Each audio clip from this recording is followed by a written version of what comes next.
Now that we've established the rules for VSEPR theory, we can look at various molecules and go through several examples and determine each of the following. We're going to determine how many lone pairs and bonding pairs are around the central atom, the electron domain geometry, the molecular geometry, the polarity, and the hybridization for each of these molecules. The first subset of molecules we're going to look at are these molecules that are AXn, where X, which is our ligand, is either a combination of hydrogen atoms, halogens, or hydroxide ions. And what these three have in common is that each ligand shares one electron with the central atom. So let's start with a simple example, and that's going to be BeF2. So our central atom is going to be the beryllium because it only shows up once.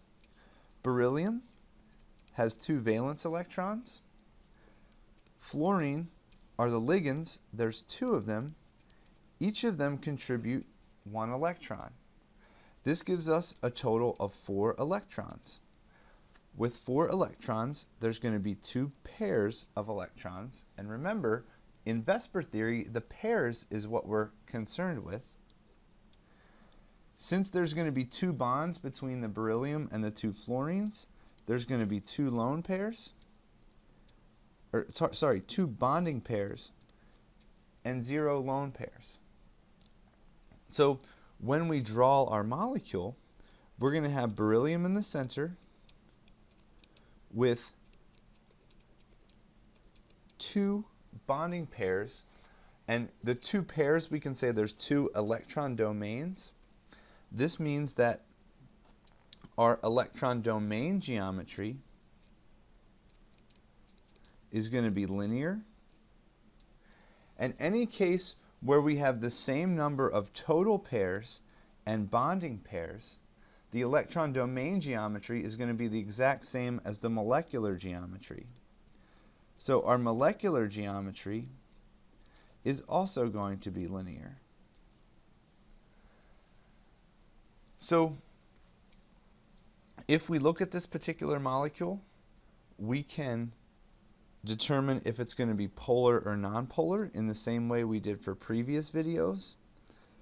Fluorine is very, very electronegative.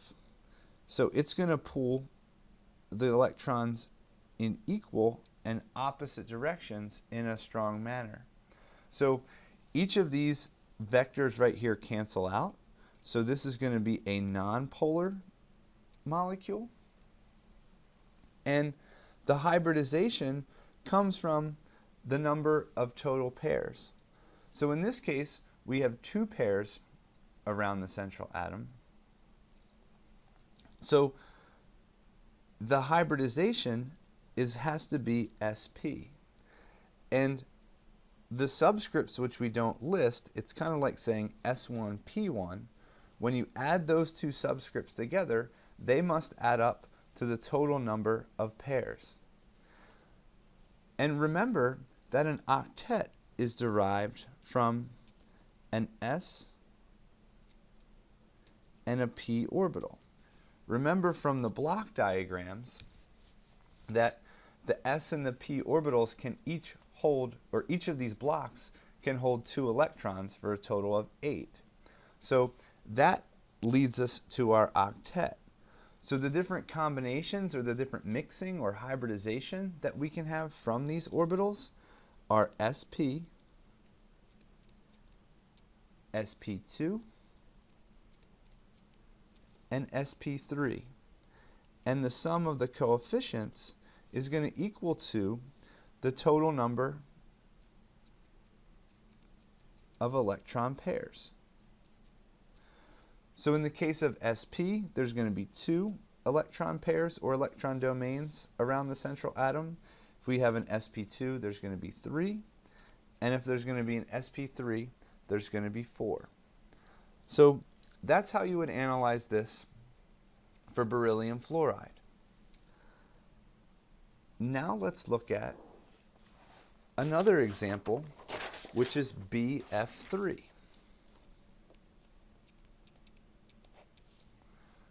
So for BF3, our central atom is boron. It's going to have 3 valence electrons.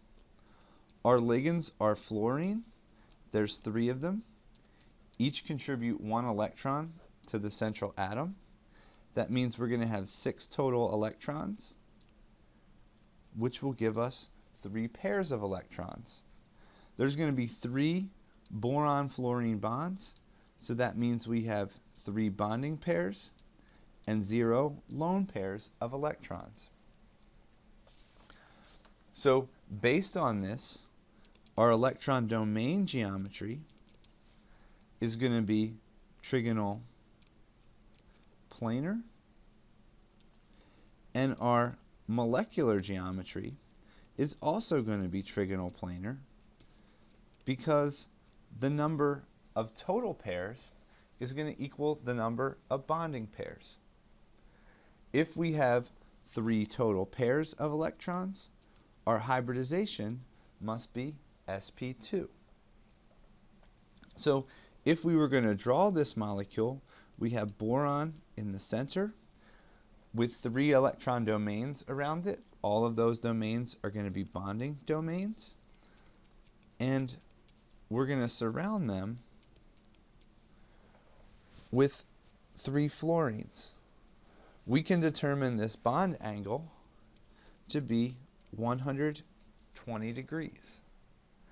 And since we can look at this in terms of a vector, we have boron in the center and 3 fluorine vectors pulling in equal and opposite directions.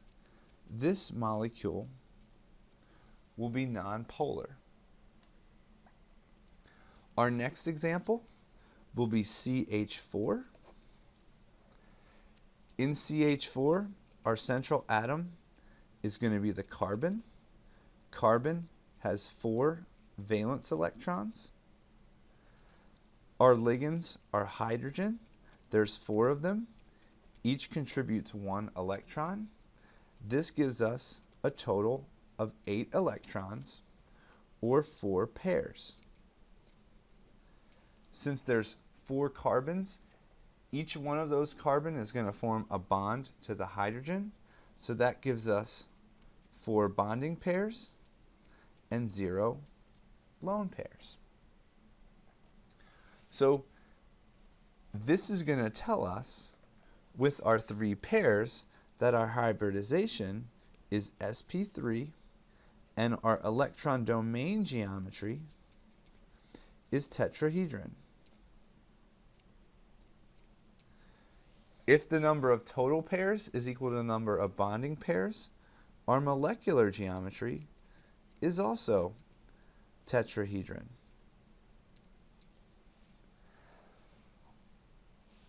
So we can actually draw out this molecule.